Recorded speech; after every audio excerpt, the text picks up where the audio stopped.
You're watching The Experience, Comic Culture and Sales, streaming live daily to Facebook, YouTube, Twitch, and Twitter. So Dan wants me to point out that we're 2 minutes late to start the show. And I want to point out to Dan that when you're on your third 44-ounce Diet Mountain Dew of the day, sometimes trips to the restroom take longer than you expected. Just saying. Also, sometimes comic books are more pages than they need to be. But we'll talk about that in a little bit, too. This is In Stores This Week, where we talk about books that are in stores this week. And I left my hat at home, and I'm feeling really awkward about myself right now. So let me get the other two schmucks on screen.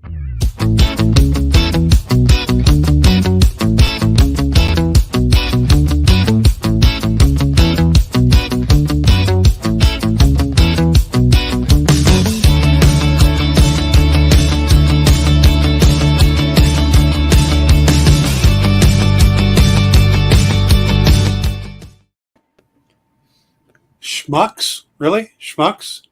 I'll take it. I've been called worse. I mean, I was including myself in that.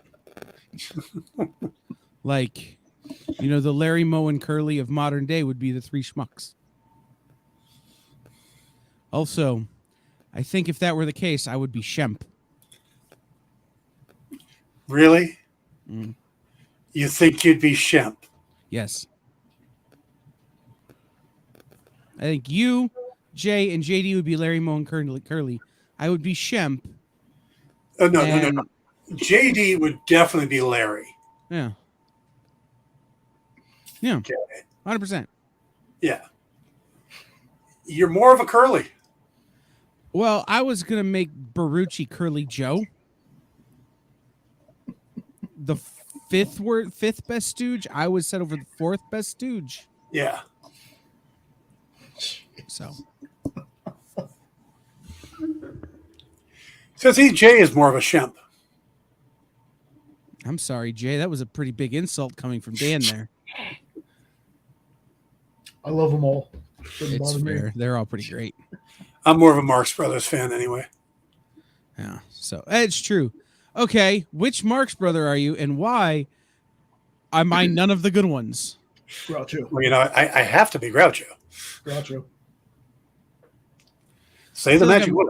I feel like I'm like Carl at that point. Like if you guys are Groucho and Harpo, I'm Carl. Which is a very niche political joke. Yes. You could be Chico. Ooh. I forgot about Chico. Told you I was a Marx Brothers fan. I'll take Chico. I will settle for Chico. I'll take Chico. That's not All bad. All right. This is In Stores This Week, where we're talking about comic books that are in stores this week. Sort of. Eventually. Kinda. Maybe. And I think one of the books is in stores next week, but I never got around to checking. So, doesn't matter. It's about man, goats, and bunnymans. So, who cares when it's actually out? They sent me books saying they're going to be out this week. I put them on the list. Right. And I ain't angry at it. It's just, you know, with shipping delays and whether or not our list is correct and Diamond's list is correct and all these other things. It's a lot to try and manage, and so we're not going to question it. I do have one question. Jay, do you like tuck your ball cap in your back pocket? It's just for some reason, that's how I've always worn my caps. Just curve the bill until it breaks almost. Okay. I'm like in the middle of you two with mine. So, but I always wear mine backwards, so it's kind of irrelevant. You know why I always wear my hat backwards? Why? Because if I bend my bill down far enough, it pushes my glasses like this. Like if I bend it down far enough to where I want it to be, and then wear it where I want it to be, it goes like this with my glasses. So I just turn it around. Yeah. Speaking of people who should turn their hat around, Kevin J. Anderson. I'm kidding. We got to the end of the series, man. I understand. No, I was just trying to make a Kevin J. Anderson joke. Oh, okay. But all right. Well, let's actually start. We did have a really good list this week. Yeah. So we're going to start with Dune, Waters of Canley. Yes, I curated the finest charcuterie of comics I could possibly put together. Damn fine job, Dan. Yeah, Dan put together the adult Lunchable we're about to go through. Awesome. I'll go first on this one. I've enjoyed this book, this series. The last issue really got me, and this one, it was satisfying to finally see the plan that, and I forget the main character's name, but the plan that he was actually going for. And now, granted, it felt a bit Game of Thronesy. I know Kyle probably won't get that reference, but it felt a little Game of Thronesy with what happened. And other than the fact that someone got away that I kind of wish hadn't, I thought it was a good ending. And this book alone, this is the first time I've read any of the Dune comics. And just based off this one, if there's another one coming out, I would definitely give it a shot. I was a fan of this. I believe the main character is Gunny. Okay. Which is based off of Josh Brolin's character in the movie. Mm. So, and it's neat to see him actually get the revenge he was looking for. And I kind of got where this was starting to go last episode. But to see the length he goes to see it pay off is what I thought was really fascinating. Yeah. So, no, I thought this was really good. I enjoyed it. I think it's a good companion to the film. You know, I liked it quite a bit.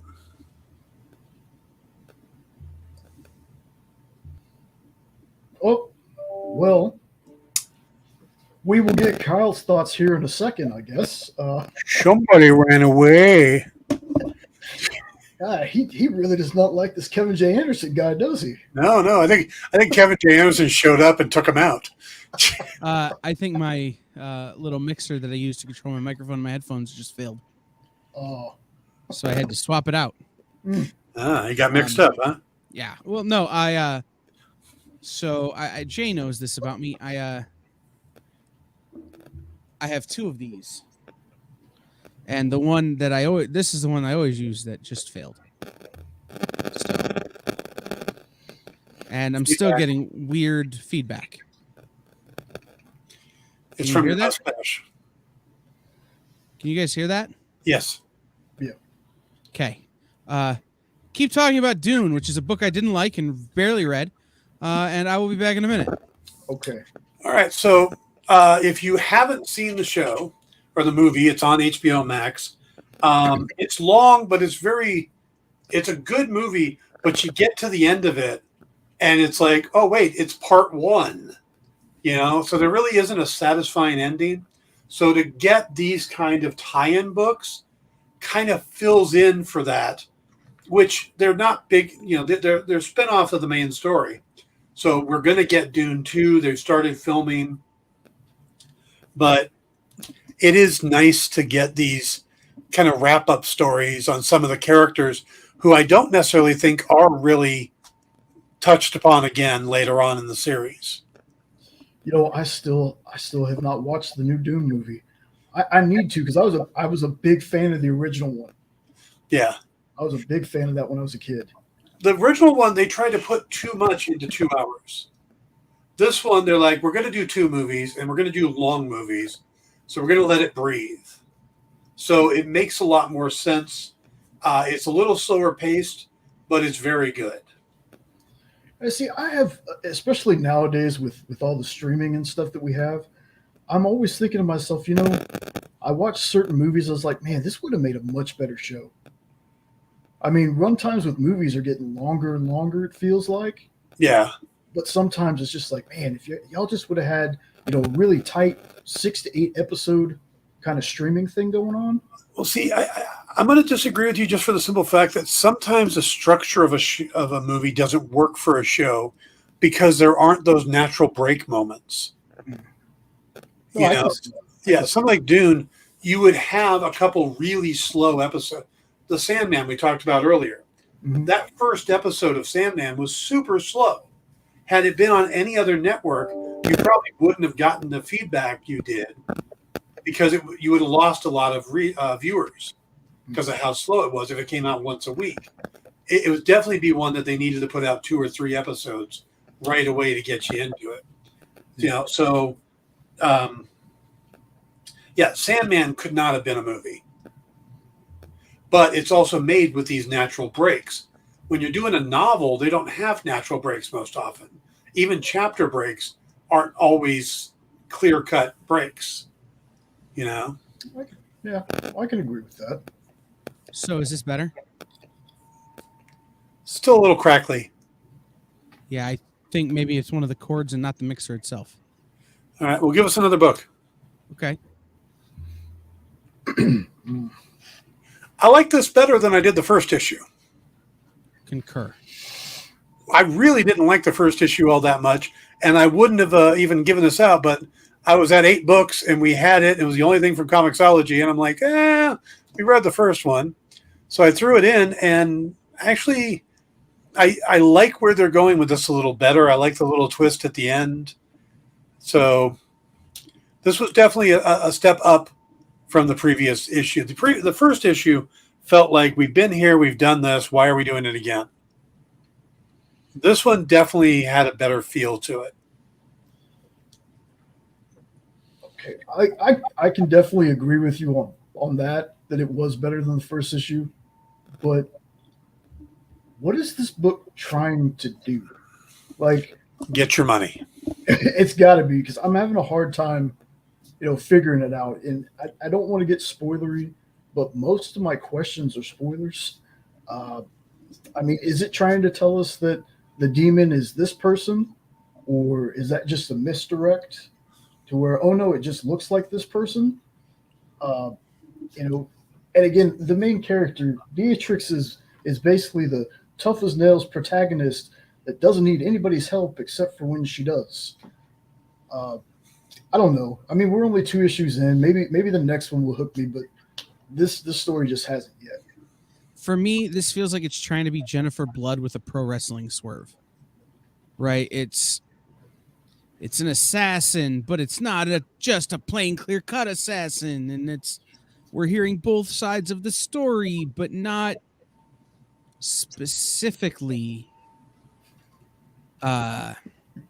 which side are we don't know at any given time, right? Like it has some narrative flaws, I think, but the whole kind of aha moment at the end you get kind of leads you to believe that no one that is a narrator in the story is acting purely from a place of honesty. So we don't know what's real and what's them editorializing. So you're saying we have an unreliable narrator? That's the word I was looking for. And we also have an unreliable writer who maybe doesn't know how to write a reliable narrator. Like, it has some actual storytelling faults. And it feels like it doesn't know if it wants to be a straight up Jennifer Blood or Tomb Raider, or, it feels like it wants to be a Dynamite book where it's a lady not wearing enough clothes with big breasts,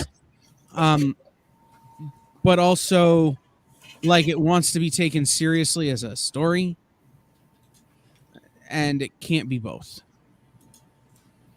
Mainly because it doesn't have Christopher Priest or Tom Snagowski or somebody who knows how to do that.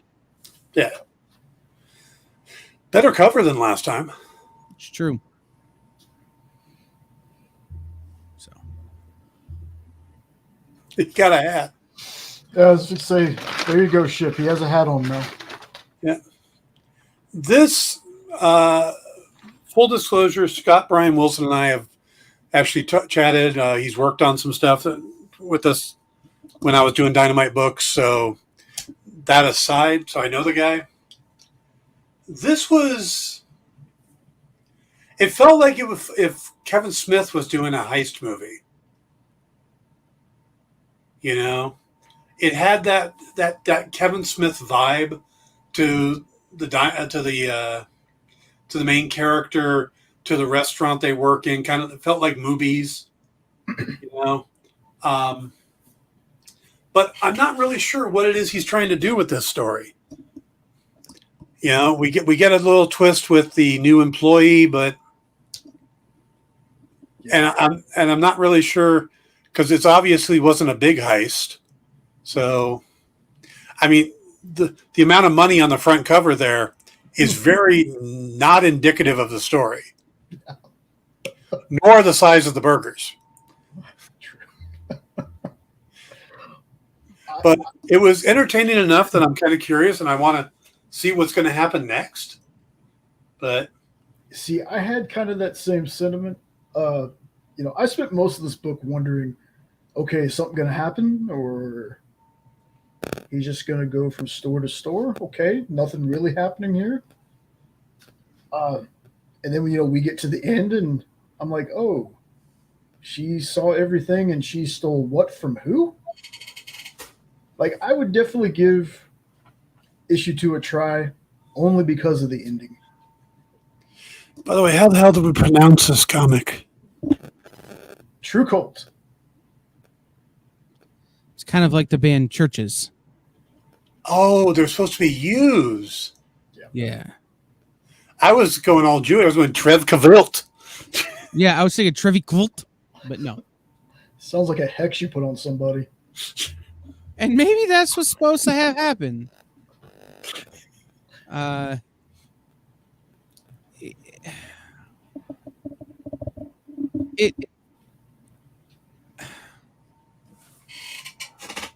My review of this book is going to be Clerks 3 is coming out soon, and I'm very excited for Clerks 3. I'm not the audience for this kind of book because I'm not an indie book guy, which is I always find funny because that's mostly what we get to review on here. I'm a Marvel DC guy, always have been. Well, and as an indie book guy, the fact that this book is coming out from IDW and not from Scout, feels like it's misplaced. Yeah. There has to be something coming that gets it to that level. I'm not demeaning Scout in any way, don't get me wrong. But this feels like a book that I would get from Scout or Aftershock or Source Point or Behemoth or, Mac, if somebody who's not also releasing the Ninja Turtles. Is it the cover? Does the cover give you that feeling? Like if you didn't see the IDW? Well, yeah. Like the whole story gives me this feel of this is not the publisher I would expect to be handling this story, which makes me feel like there's more to it than what we know. I just need to figure out what that is. Murder soon. Well, I mean that like it's going to all of a sudden Optimus Prime's going to show up or something. Like I don't know that that's true, but you know what I mean? Like it's yeah. So can we spoil how they make the burger that big? Photoshop? Lots and lots of beef. All right. Next up, we'll do Parasomnia, number 1, The Dreaming God, which it's important to note that this is the second volume. Yes, that's Parasomnia. Really... So if you didn't read the first volume, hold on to your butts. This is going to make very little sense. Oh, good. Yeah. Remember last week when I said we should just get a picture of Damon Wayans going, hated it. Yeah. Not for me. Definitely not. The writing was okay, but I, again, could not get into it because I don't know the previous story. But also the art and the color choice was just I don't know, depressing. Andrea Moody has that style, right? That he does, and you see it in Maniac of New York. You see it in other things that he does. That's got this kind of watercolor with outline kind of thing, but feels like it's a lot of gouache. Yeah, and it's a unique style. Not having read the first volume and knowing only what I was able to gather from reading the solicitation of the first volume. Basically, it's the story of these parents who are searching for their son. And for those of you who have read Sandman, their son is a dream vortex. Okay. So when he dreams, he can make everybody else see and believe the dream. But that doesn't explain the rest of the plot holes.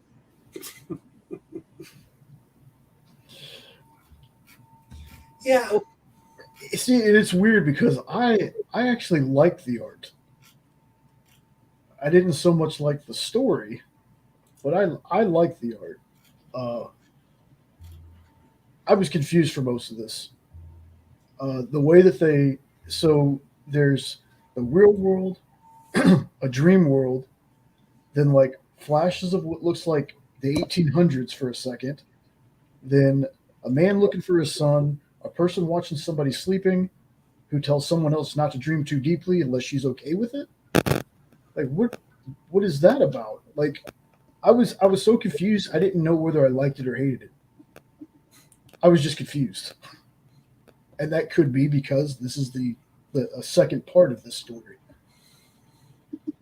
I don't know. Maybe if I would have read the first one, I wouldn't be so confused. But this was hard to follow, for me at least. Yeah. Same. So if you like the first series, get it. If not, Right. check it out. If you read Purgatory, this book will make sense. If not, she wears a ram's skull as underwear. Kind of what I got. I'll take this one first. I'll take this one again. Take it away. For me, not a bad first issue. I don't know anything about this character, but the way this issue kind of explains it makes it easy for me to follow. Like I was like, okay, she was the I don't know if ruler is the right term, but her hell or whatever. Lost my thought. I was going somewhere with that. No, you're right. The book does a good job of explaining everything you need to know without over explaining. Hey, this is what happened. Thank you. That's what I was trying to get to. But to me, that's what a first issue of a book should do for you, right? It shouldn't confuse you. It shouldn't leave you asking a billion questions and like the last book trying to figure out if you even like the book. This was an easy read. I thought it was a great setup, and I'm interested in where this is going to go. And I got to say, Dynamite and the team that worked on this, I think you did a great job. I really enjoyed this one. Yeah, Eric Burnham, who wrote it, did a hell of a job making me care. Generally, I would see this book and go, nope. Like, not even the cover is appealing to me. Not even the Joyce Chin cover, and Joyce is like a friend who I quite like, would want to support. Makes me want to buy that cover. Like, it just, there's nothing here for me until I get into the book and go, oh, okay, they've done a great job of explaining why this is relevant, who this person is, and what they're doing. Mm-hmm. I don't know that I would desire to read issue 2 based on issue 1. This is one of those where I would have dug it if it was a Zenoscope, why is there so many pages to this book?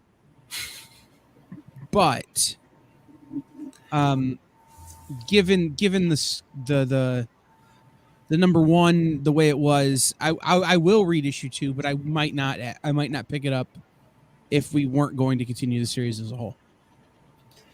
For a little background, when just before Chaos went bankrupt, Brian Pulido sold off one character, Lady Death. Sold it to Mark Alessi over at CrossGen, who then sold it back to him and is the basis for Coffin Comics. All the other characters went into bankruptcy and eventually were bought by a company and ended up with over at Dynamite. Lady Hell is sort of the replacement for Lady Death in the structure of the universe. In a way. She was introduced, she was in the Vampirella Purgatory series. She is a ruler of one version of hell. When she gets defeated by Purgatory in the last series, her version of hell is offered up to someone who rules a different version of hell named Tartarus, and it happens to be Persephone from Greek mythology. So that's the backstory on this. So it's basically Lady Hell trying to regain her realm. That's what the story is. Don't know why the cover colors her differently than she is in the book. Yeah. It looks like she's wearing something in the book. Here it looks like she's nude with a ram's head.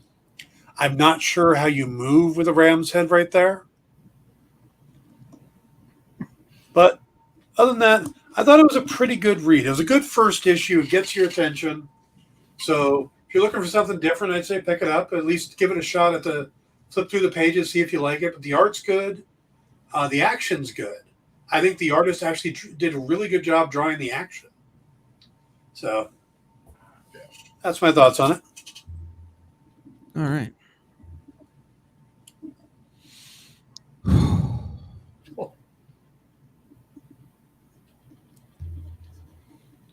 So much to say about Man, Goat, and the Bunnyman.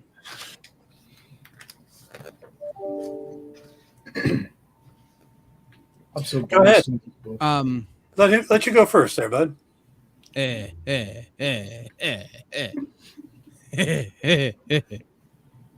book was so good. I love this book so much. With the Like, fake out. I've loved this book so much since the first one, the first volume of Man, Goat, and the Bunnyman. Like, this is the thing that Zenescope can do that literally no other comic publisher can do. There is no part of this book that doesn't make me wish I was on acid while reading it. Like, just nothing. And then, like, it gets very genital based at one point. And you're going, hey, maybe less genital talk. And then at the same time, you're going, no, that's very funny. I'm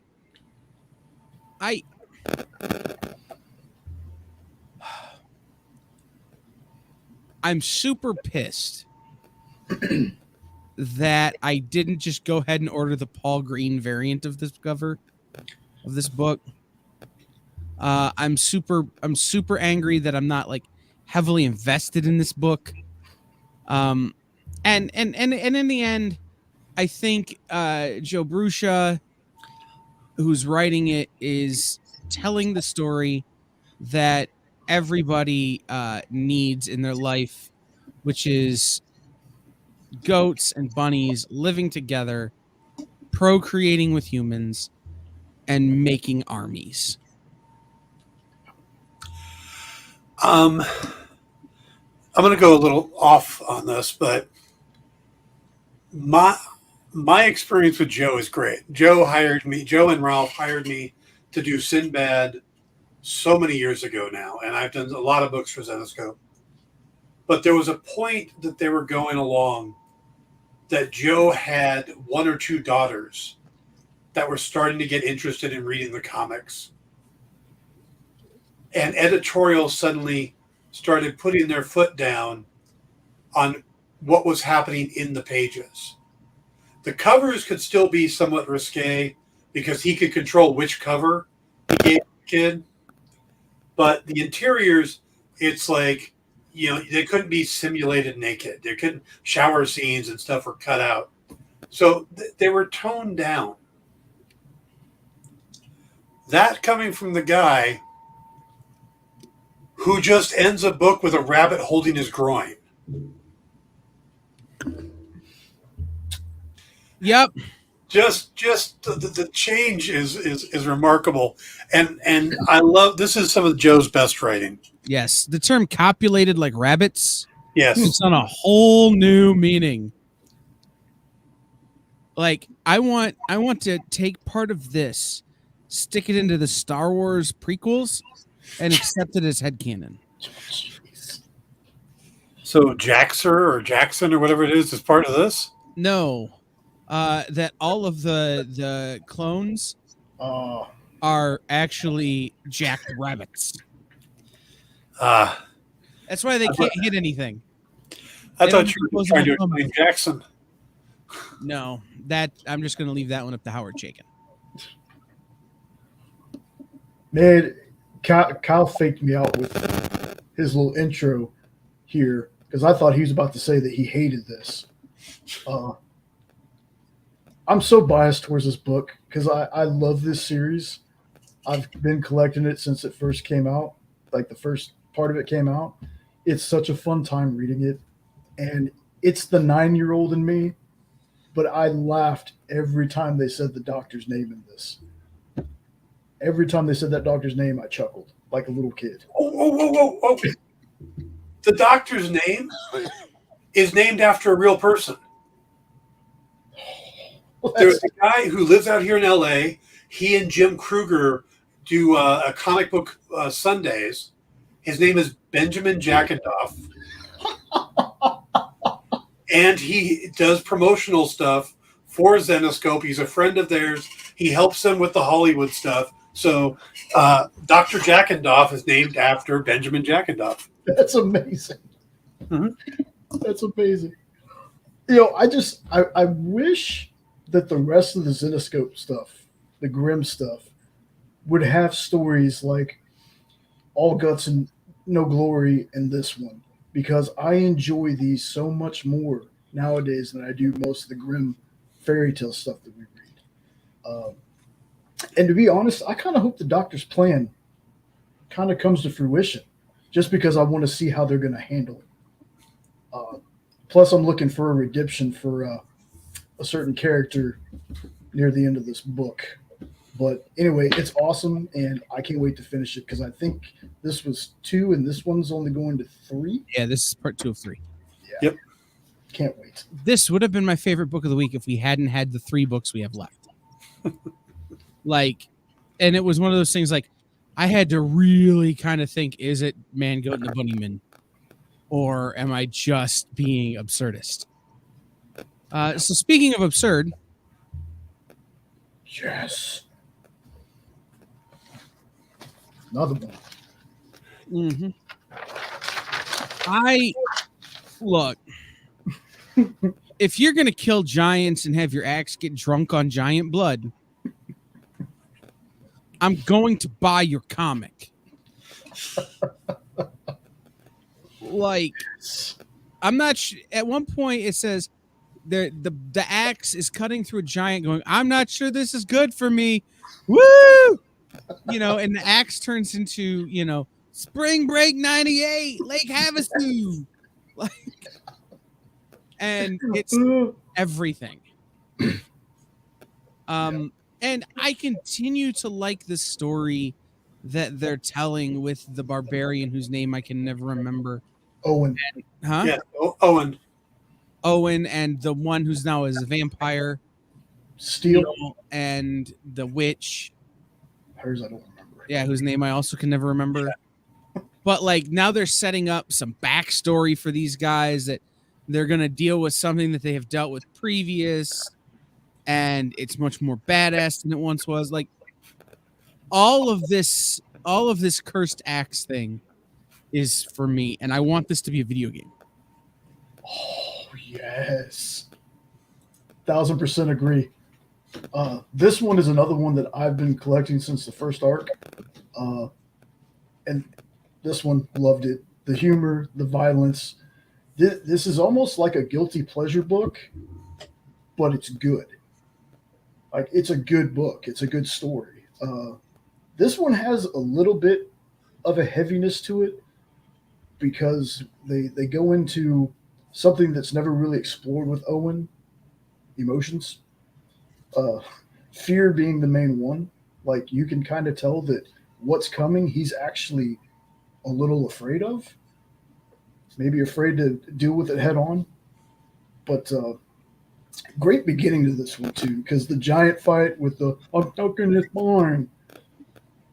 I thought, hilarious. I need to go back and finish the first arc because I never finished it to see if there's any part of this story that's in the first arc. Because if not, I kind of want to see like the adventure that led Steel and Owen and their mage to the vampiric giants, I guess you would call them. Wasn't there a one shot we didn't read that came? I think there was a one shot we didn't read that came out. I remember reading it. Yeah, well, Jay read it. I don't think I read it because it was one of those weeks. I don't think you read it either, which is why you don't remember it. Well, and it may have. I don't know that we did it for this show. Is what I'm saying. We did. I remember it coming. I remember it coming out and seeing it for the first time when it was in my pull box. So. No, it might have been the week you didn't show up that you were gone. So. Yeah, that's entirely possible. Or it may have been one of those things that happened before we started reading books like we're reading now. No. This is one we covered.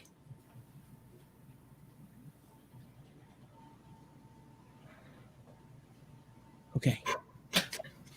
I'm saying I remember Vampire Giants from like a year and a half ago in this story. So, like and it may have been an ash can or something that I bought from Miss Jen. Like it was a preview. I don't remember is what I'm saying, but I remember Vampire Giants. But anyway, Dan, what'd you think? I don't love this book as much as you guys do. Fair. I don't dislike it, but it doesn't feel like there's anything going on specific yet. You know, it feels like it's fun, but I don't feel that there's anything that makes it unique yet. By the way, July 13th, we did Barbaric the Harvest Blades. Yeah, see, I remember reading that one. So I went back and looked at my folders.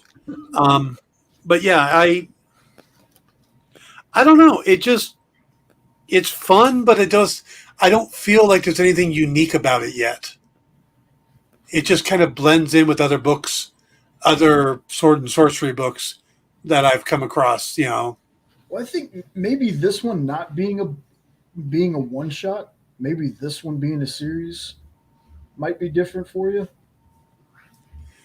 Like I said, I read it. It was like, okay, yeah, the blade's talking. I've seen that in a lot of things, you know, Vampire Hunter D, stuff like that. And it makes it a lot less special when we also in this week have a book where we have a cursed shirt. Yeah.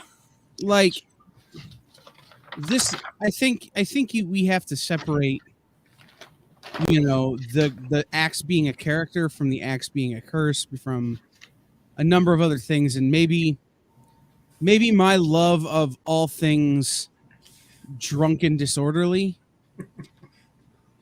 is clouding my judgment on this book because I think it's one of the greatest books coming out right now. Yeah, like I said, it just doesn't click that much for me. It's enjoyable, but it's not one I'm happy to read it like this. I don't have a desire to own it or, you know, oh, when's the next one? It's like, okay, if it comes up again, I'll read it. It's like how I feel about most of the Dynamite stuff.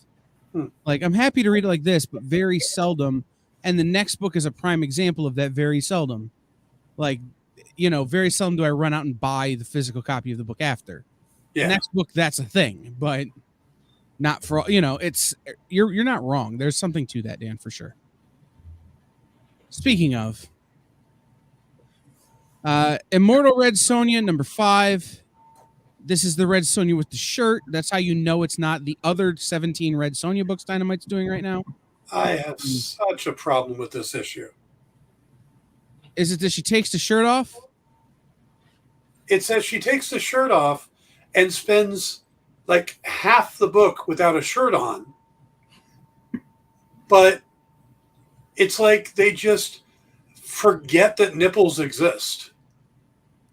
Well, we could talk about human anatomy a little later.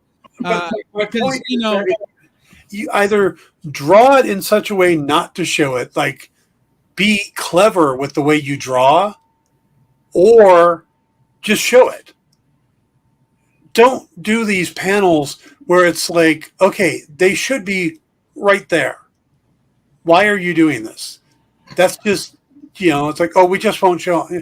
Yeah, no. if we're gonna lose our minds over where her boobs are or aren't, we also need to remember that shirts don't talk.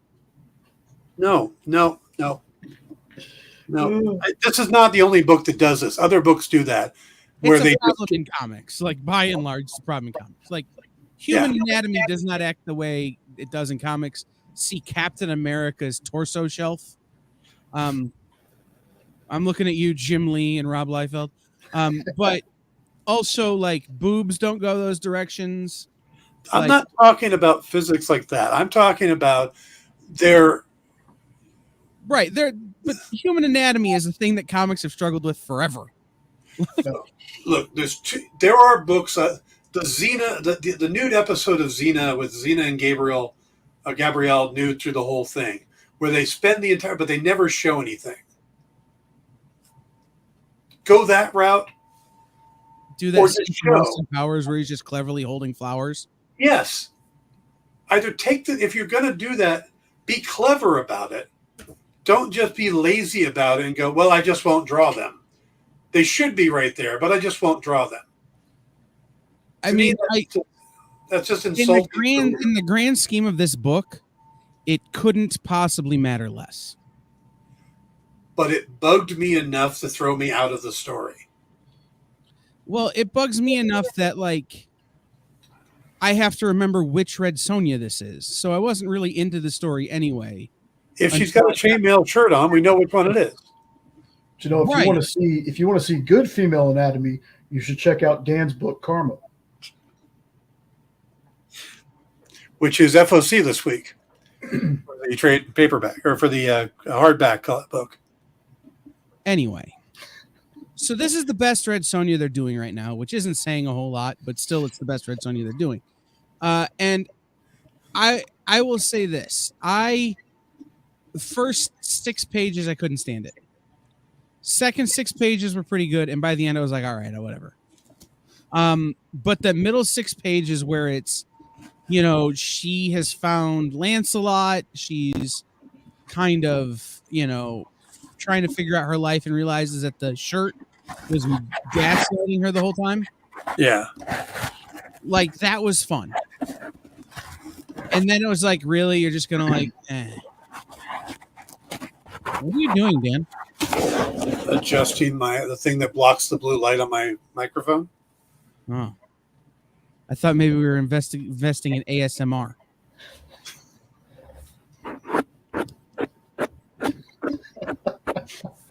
You want me to talk like this again? Because I can go back to talking like this, especially with the whole thing about Red Sonja talking like this, Oh, my goodness. Okay, well, my thoughts on the book. I didn't think it was bad at all. In fact, for me, funny enough, I thought this was the better issue from the previous 4. I thought this was the best out of the 4 of them. Oh, yeah, it's a good story. And, again, for me, there are still places where I'm not super wild about the art, but the art can be, less than stellar. But if you got a good story, most of the time I can forgive art. And for me, this story holds up, and I don't know if this is. I think this was the last one in this series. No. It? No, there's not. Okay. No, there's more. Well, see, it's got to be more.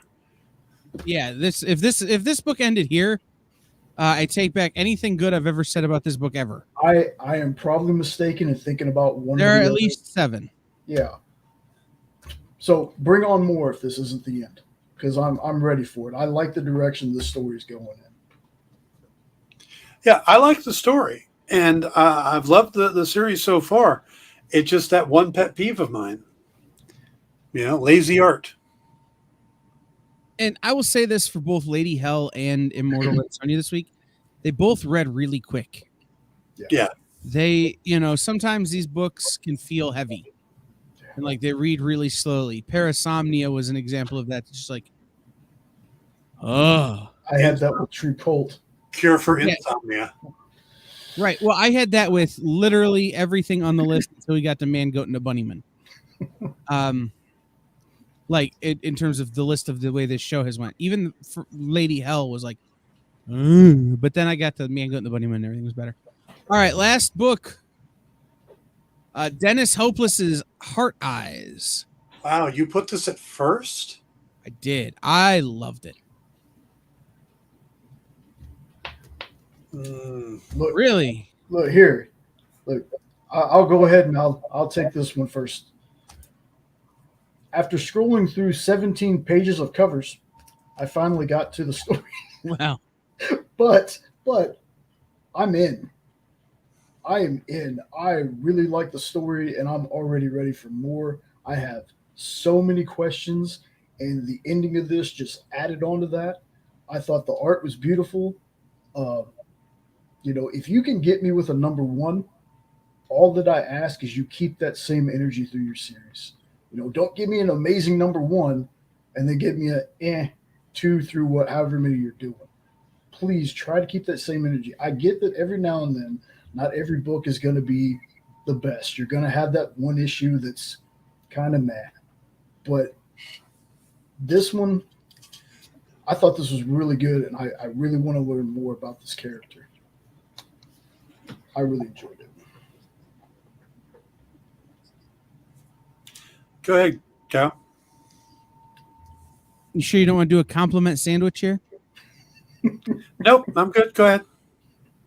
So the thing about Dennis Hopeless is that when he writes monsters, they're usually very complex monsters. Like you look at his work in and around Thor. His villains and the things he threw at Thor in Thunderstruck and some of these other things were solid. Like the things he threw at him. When you look at his work with WWE, his heels are always the best thing in the book. They're always the most complex things in the book. So coming into this and seeing it set up as a monster story, I recognize that these monsters aren't just heartless killing machines. There's clearly going to be something about them. And while you shouldn't have to know that to enjoy a book, it certainly doesn't hurt. So you kind of start peeling through this book, and there is this kind of teenage love puppy story arc that takes place. The problems I had with the Solo movie, I have with this book. I don't need a love puppy story. I got it pretty quick that's what was happening. And then it's, why is this girl different from everyone else? Let's figure that out. And the last panel on the last page kind of starts to set up why she's different and what the complexity of these monsters actually is. And as a result, looking back at the rest of the book takes on a different sort of tenor. It has a different feel for the rest of the book, because now you see, okay, these things exist in a certain way with the universe, and she is outside of that because she is messed up. Why is she messed up? And that's where issue 1 kind of leads into issue 2. I have read so many of these post-apocalyptic books lately. It seems like every other publisher is putting one of these out every week, where we've got to deal with survivors of some tragedy. And this, I never really got to give a damn about anybody in this book. I didn't find her interesting, and I didn't find any of the people that they met interesting. I thought the puppy dog story was like, oh, okay. And then when we got to the end, I didn't care. Nothing about this book grabbed me. Through the whole thing, she just seemed weird to me, and not weird in an interesting way or, oh, I want to find out mysterious way. More like, okay, nobody would actually act that way. But again, there wasn't enough to draw me in to care why. If we don't get a second issue of this book, I'm not going to be upset by that at all. There was just nothing in this for me. And I mean, I would have put this a lot lower on the list. It just, like I said, it did nothing for me. See, and I think, again, you're assigning a lot to this book. No. That I opened it, I read it, and waited for the story to happen. And it didn't. There was nothing that made me care about anybody or this world. And I don't know why you feel it necessary to try to explain away my review. No. But the things you're saying are making me go, well, yeah, I can see that. Okay. Like I think you're carrying with you like some very valid points, and that's why your review is the way your review is. And if I had thought of those points, I think I would agree with you 100%. But I hadn't thought of those things. Like, you're right. There are a lot of books. Radio Apocalypse is another great example of a book that's very similar. Like, there's a lot of books like this, which is a very fair assertion and a very fair thing. So I think having that in mind does change even the way I view this book. Like, and I really liked it, but it doesn't stand out from a number of other books. But I think it stands out from the lot we had this week. Like I said, my order would have been a lot different than yours. Oh, sure. Yeah. But again, I'm not an indie guy. So again, my views are going to be different. But when I pick up a comic and I read it, I want you need to grab me. You need to give me something different, something unique, something that makes me want to come back to read it again. And neither this one nor Barbaric really did that for me. They're not bad books. They're not bad drawn. They're not bad written. It's just there was nothing there that made them stand out to me.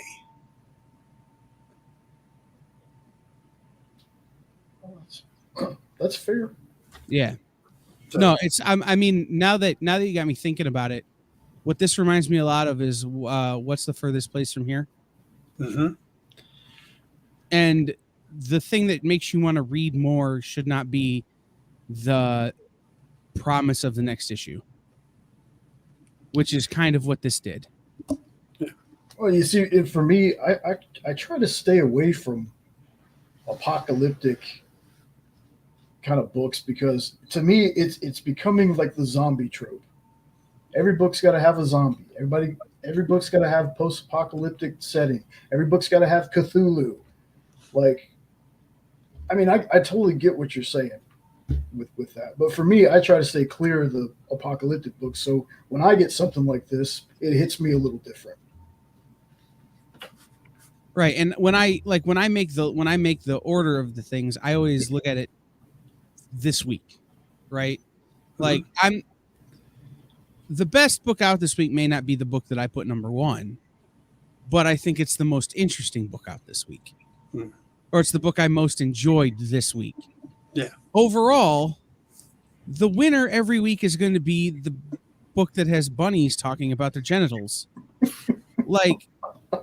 But that book is not necessarily the best book out this week. It's just the most interesting. Yeah. Like I think what makes comics great is the fact that we are three very different people who like three very different things. Yeah. And when we look at these books, we all bring different baggage to them. And the big example is the week we read Rain, right? Like Dan brought a different set of emotional baggage to that than I did, than Jay did. And so we all read this book in a very different way. Yeah. And I apologize if you felt like I was trying to explain away your review just then, Dan. It was I hadn't seen it through those eyes until you brought it up. Okay. And so now that's changing the way I'm even looking at the book on a reread or on a different approach, because, oh, well, it isn't as unique as I thought it was. It's unique amongst this pile, but not unique in the world, which is an interesting way to look at it. Yeah. It's like if we all said, what is our most anticipated book of the week? Not necessarily the ones we covered, but just the book that's coming out this week. I bet you we have 3 different answers to that. I'm looking forward to The Last Shadowhawk. That's the one that's got my attention. That's the one that's going to get me to, go out and get it. Right. For me, it's actually a hardcover. Well, Okay. actually, the trade paperback. The 8-ball, complete 8-ball from Fantagraphics. Okay. Jay? And see, here's where I'm completely different. Most of my stuff is usually Kickstarter.